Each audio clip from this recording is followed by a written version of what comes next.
E a Caixa Seguridade brilha com o lucro e com os dividendos, se tornando a favorita do Banco Itaú, que está prevendo que a empresa pode gerar até 4,7 bilhões de reais em 2026. E coincidência ou não, a Caixa Seguridade contratou o Itaú Corretora para turbinar a liquidez das ações. Mas por outro lado, o BTG Pactual está dando adeus à Caixa Seguridade nas suas indicações mensais e escolhendo outras 12. E é por isso que precisamos conhecer o desempenho mensal da Caixa Seguridade que acabou de sair, para assim entendermos se CXSA3 vale a pena ou não e também conhecer o preço-alvo das ações, até onde ela pode chegar em 2026. Olá, amigos do Ativo Virtual, aqui é o Alex, e justamente pensando em tudo isso é que neste vídeo aqui eu vou trazer o que está acontecendo com a Caixa Seguridade. Muitos pedidos foram feitos nos comentários dos vídeos aqui do Ativo Virtual, então vamos avaliar se a Caixa Seguridade é uma oportunidade nesse momento, especialmente falando de dividendos. Afinal, tem dividendo da companhia com Datacom em aberto. E com isso, vamos avaliar qual é a recomendação do mercado, será que é para comprar ou vender as ações, fatos relevantes, entender se os lucros estão subindo, ou seja, tem perspectiva futura e por isso pagando mais dividendos, e é claro, utilizando a análise técnica, vamos avaliar se é um momento favorável para as ações CXSA3, sempre de olho nas perspectivas futuras e, é claro, trazendo alertas aos investidores, sendo que nesse vídeo também vamos falar de projeções e preço-teto do ativo virtual. E é começar aqui com o informativo mensal da Caixa Seguridade, buscando entender de uma maneira geral como está o desempenho. Afinal de contas, em breve, a empresa vai divulgar o primeiro trimestre do ano de 2026 e assim, quem tem informação vai conseguir tomar a decisão mais fácil. É verdade que a Caixa Seguridade está mostrando força na previdência, capitalização e seguros também. E tem um detalhe mais importante que está no ritmo de crescimento. E é claro que se tem um resultado que chama atenção, são os lucros, não é mesmo? Justamente porque mostra que a empresa tem várias engrenagens de negócio funcionando muito bem ao mesmo tempo. E no caso da Caixa Seguridade, esse retrato aparece com força nos números mais recentes, ou seja, que foram divulgados aqui pelo desempenho mensal da Caixa Seguridade. Falando especificamente a respeito da Previdência, a companhia registrou uma contribuição de 2,5 bilhões de reais apenas no mês de janeiro de 2026, ou seja, uma alta de 11,8% na comparação com janeiro de 2025. É uma alta brutal aqui que a Caixa Seguridade está conseguindo, mostrando que o dinheiro realmente entrou no caixa da empresa e que foi mais do que aquele que saiu. E tem um número que pesa bastante nessa leitura, que são as reservas de previdência, que chegaram ao marco histórico de 202,6 bilhões de reais, com uma alta de 15,8%. Isso, naturalmente, na comparação na base anual, janeiro contra janeiro, ano contra ano. Um detalhe importante é que o mercado sem a Caixa Seguridade, como podemos ver aqui, por isso que é importante vermos os dados consolidados com os da SUSEP também, é que o mercado sem ela cresceu 200% na captação líquida mensal, mas caiu 1,7% na bruta mensal, enquanto ela nadou de braçada, 11,8% de crescimento. As reservas de previdência também cresceram forte, 13%, mas a Caixa Seguridade está dando aula aqui. Isso importa porque a previdência é um daqueles negócios em que escala faz diferença. Quanto maior a base de reservas, maior tende a ser a capacidade de geração de receita recorrente ao longo do tempo. Em outras palavras, não é só volume, é construção de uma avenida de crescimento mais estável. E na parte de capitalização, como podemos ver aqui, o crescimento também foi brutal. A empresa atingiu um mensal de 183 milhões de reais, que representou uma alta de 23% ano contra ano. E no mercado sem ela, notem que o mercado caiu 9,9%. Ou seja, a Caixa Seguridade ela não está só crescendo na comparação dela mesma, mas também contra o mercado de uma maneira geral. Ao que me parece até agora é que realmente a Caixa Seguridade está se tornando um modelo ímpar de negócio no mercado de seguros. As provisões técnicas chegaram aos 3,4 bilhões de reais, representando uma alta de 39,6%, e o mercado sem ela cresceu 4,1%, novamente dando aula para o mercado. Segundo a própria empresa, esse desempenho foi impulsionado principalmente pelo aumento das emissões de produtos com pagamento mensal. Esse é um detalhe interessante, porque ele acaba mostrando uma estratégia mais aderente ao bolso do consumidor, com parcelas menores e maior recorrência. E chegando a falar agora de seguros com prêmios emitidos, foram 769,7 milhões de reais, com destaque que realmente ficou aqui pro optacional, crescimento de 13,3%. O que está caindo ainda são dois, o de vida com 2,4% e o prestamista continua dando dor de cabeça aqui com 37,7% de queda. Ou seja, no intervalo de poucos meses, o prestamista praticamente perdeu sua relevância aqui nos prêmios emitidos da Caixa Seguridade, de tanto que caiu. Mas o optacional acabou reforçando isso se tornando o maior contribuidor aqui dos prêmios emitidos da Caixa Seguridade. E isso reforça uma tese importante para a empresa como a Caixa Seguridade, que é a conexão com o crédito imobiliário e com produtos ligados à moradia, continuando a ser a fonte relevante de tração aqui da Caixa Seguridade, porque ela tem o balcão da Caixa Econômica servindo a ela com muita facilidade, já entrega o cliente pronto, ela não precisa nem prospectar, pessoal. Por isso que Caixa Seguridade, BB Seguridade tem essa vantagem de acordo com seus pares bancários, ou seja, Caixa Econômica e Banco do Brasil. De toda forma, o crescimento foi de 3,8% na comparação com janeiro de 2025, o que é um alívio, afinal de contas, a empresa está mostrando crescimento agora, algo que estávamos vendo uma tendência de queda e agora revertendo. Mas quando a gente observa o mercado sem a Caixa Seguridade, agora trouxe um empate, que também subiu 3,8%. E aqui a leitura é positiva ainda, porque o mercado estava tendo um desempenho melhor do que a Caixa Seguridade nos últimos meses, e finalmente a Caixa Seguridade chegou a um empate. Resta acompanhar os demais meses do primeiro trimestre, ou seja, fevereiro e março, para ver se esta continuidade desse movimento vai ficar assim. Já na sinistralidade por ramo, temos um apanhado bem interessante, porque na comparação com janeiro de 2025, o total de prêmios ganhos teve uma queda de 4,8% em sinistros, ou seja, isso é positivo, quanto menor, melhor. Já o mercado sem a Caixa Seguridade ficou em 3,5%, ou melhor, 3,5 pontos percentuais. Mas se comparar com dezembro de 2025, aí o mercado sem ela subiu 3,1%. Já a Caixa Seguridade, em relação a dezembro, teve uma leve alta de 0,4 ponto percentual na comparação com dezembro de 2025 e janeiro de 2026. A própria Caixa Seguridade destaca que o ramo habitacional encontrou seu volume de avisos de sinistros registrados no mês dentro do patamar histórico da operação, sendo que a variação em relação a janeiro de 2025 reflete apenas um ajuste de provisões com sinistros registrados no ano anterior. Então, para o investidor, o principal recado desses números é que a companhia continua mostrando crescimento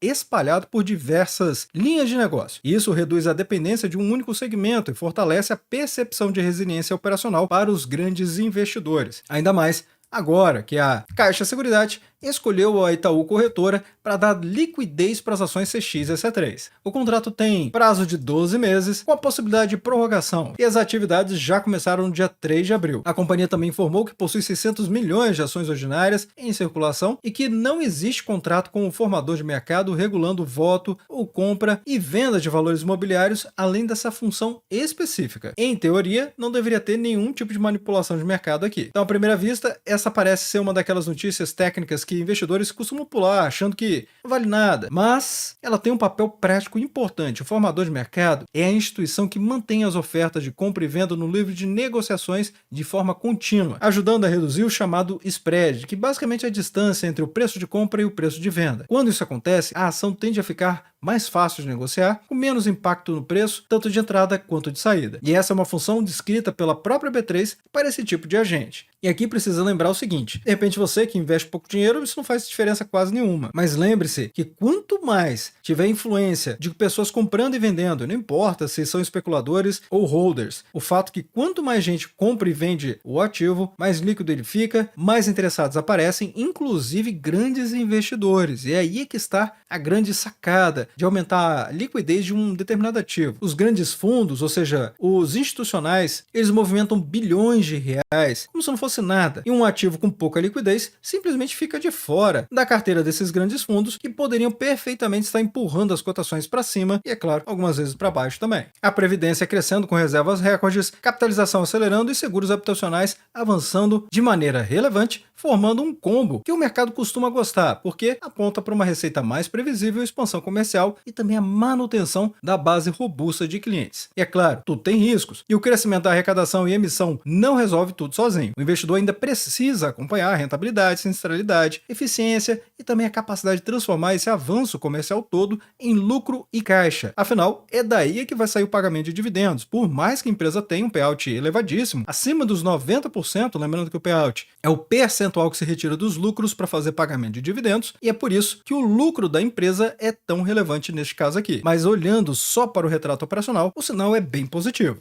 E exatamente como eu havia falado na última avaliação e análise aqui do ativo virtual a respeito do CX e C3, podemos observar o que está acontecendo agora na periodicidade semanal. Lembrando que o semanal é o amigo do investidor de longo prazo, afinal de contas, ele traduz o que está acontecendo no médio prazo, que vai de alguns meses até poucos anos. Nesse gráfico mesmo que eu estou apresentando, ele traz dados desde 2023, então essa análise aqui serve para várias semanas à frente. E o que estamos vendo é realmente um cenário muito positivo, porque as ações vieram de um longo movimento de alta, tiveram dificuldade para perder essa valorização toda, na verdade teve uma correção aqui que eu posso chamar de no tempo, ao invés de ser no preço, e agora estamos vendo um rompimento de máxima histórica. Novamente, pessoal, análise técnica não é show de adivinhação e muito menos garantia de futuro. O máximo que podemos fazer é estudar para ver o cenário mais provável de acontecer e é exatamente isso que fazemos aqui. Avaliamos o cenário mais provável e ele está se materializando, basta você comparar com o último vídeo que eu trouxe aqui no canal, porque eu sempre mantenho as regiões de suporte e resistência de preços para manter a transparência das análises aqui do ativo virtual. E o que foi falado lá também serve de evidência. Então, quem vem estudando pelo ativo virtual sabe perfeitamente que aqui não tem recomendação nem de compra nem de venda, mas as análises que eu utilizo para os meus próprios investimentos. E é por isso que eu compartilho aqui.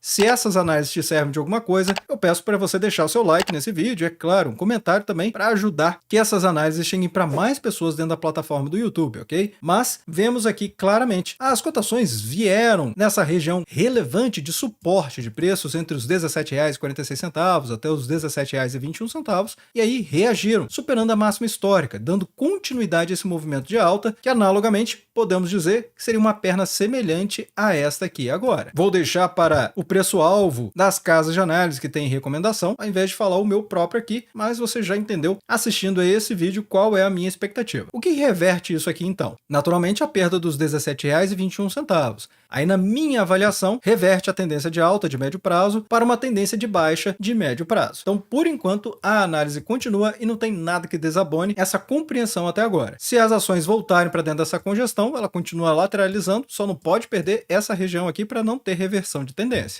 E eu tenho certeza que ficou muito mais fácil de compreender o que você deve fazer agora sabendo desses gatilhos, não é mesmo? Atualmente as ações CX e C3, nessa cotação dos R$ 18,74, no momento que eu estou gravando o vídeo, valorizam forte, 35% nos últimos 12 meses. O PL ficou um pouco caro em relação aos padrões considerados aqui no Brasil, entre 10 e 12 vezes para os mais conservadores, mas do benchmark de mercado de um PL de até 15 vezes para boas empresas com bons fundamentos, ou seja, exatamente o que a Caixa de Seguridade entrega para os seus acionistas, esses indicadores aqui ainda continuam muito bons. O PL mostrando que está abaixo do benchmark de mercado utilizado nos Estados Unidos, lembrando que o PL é o preço dividido pelo lucro, essencialmente quanto que o mercado precifica a capacidade de geração de lucro de uma empresa, e o PVP, como eu expliquei. A empresa utiliza o balcão da Caixa Econômica, então por isso ela roda muito mais enxuta, e é por isso que parece tão caro. 315% acima do valor patrimonial, com dividend yield de 7%, que é excelente por conta dessa valorização. Lembrando que o dividend yield é a mera soma dos dividendos pagos somados dos últimos 12 meses, dividido pelas cotações atuais.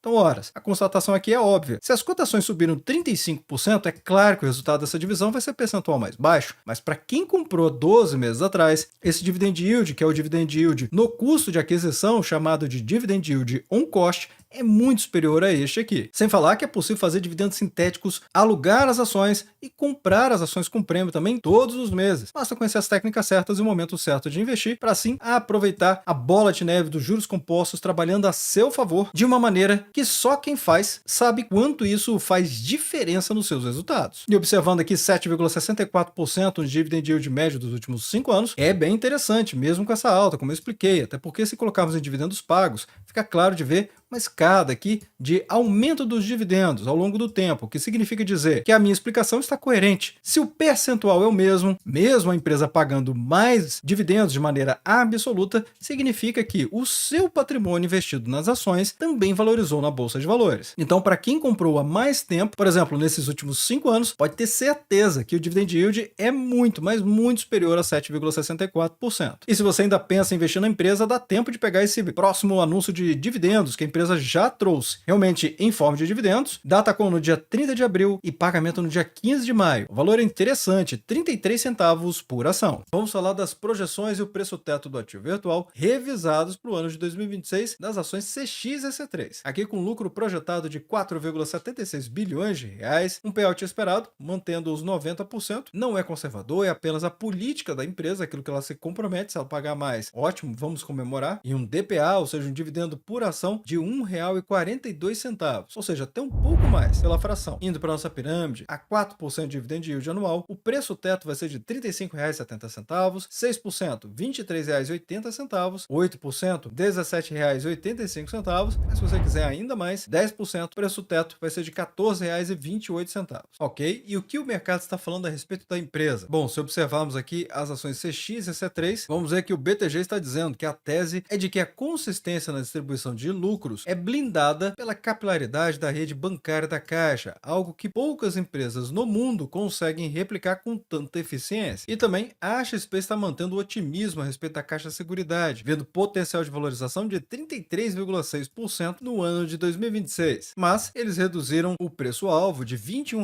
para R$ 20 até o final deste ano, mas a recomendação ainda é de compra das ações. Mas será que, após os resultados, essas quedas que vimos nas cotações na análise técnica, mudam realmente o conceito da Caixa Seguridade? Bom, na visão dos analistas, ou melhor, os principais analistas de mercado, eles estão recomendando compra das ações da Caixa Seguridade com o CXSC3. E a verdade é que esse balanço ele veio com uma mensagem dupla. De um lado, a empresa segue mostrando consistência operacional, forte geração de caixa e capacidade de distribuir proventos. Vimos isso, inclusive, com os novos anúncios. Mas, do outro lado, o mercado olhou com preocupação para o tombo do prestamista, e esse caiu para a maioria das seguradoras. Vimos isso aqui no ativo virtual em outras empresas. No caso dela, caiu 56,2% no quarto trimestre, pressionado pela menor originação de crédito consignado, especialmente após a suspensão de vendas ligadas ao INSS no fim do ano. Ao mesmo tempo, outras linhas continuam saudáveis, que foram os prêmios emitidos totais, que ficaram em cerca de 2,44 bilhões de reais, com queda de 3,3% ao ano na comparação com o ano de 2024, mas com crescimento habitacional de 10,6%, residencial 24% de crescimento e de vida mais 1%. Então, justamente por isso é que a XP Investimentos e o Itaú BBA mantiveram uma visão positiva. E aí vem aquela pergunta, será que vale a pena investir nas ações da Caixa Seguridade? É como eu estou explicando. Para a XP Investimentos e o Itaú BBA, vale sim. No caso da XP Investimentos, ela estabeleceu recomendação de compra das ações e preço-alvo nos R$ 20. E o Itaú BBA, por sua vez, ele classificou o trimestre como neutro, mas isso não é a recomendação dele. A recomendação dele é de outperform, ou seja, equivalente à compra das ações. E ainda disseram, abre aspas, vemos esse trimestre como neutro, com poucas dinâmicas diferentes das nossas expectativas, além do crédito vida ligeiramente mais fraco e melhor desempenho do runoff, fecha aspas.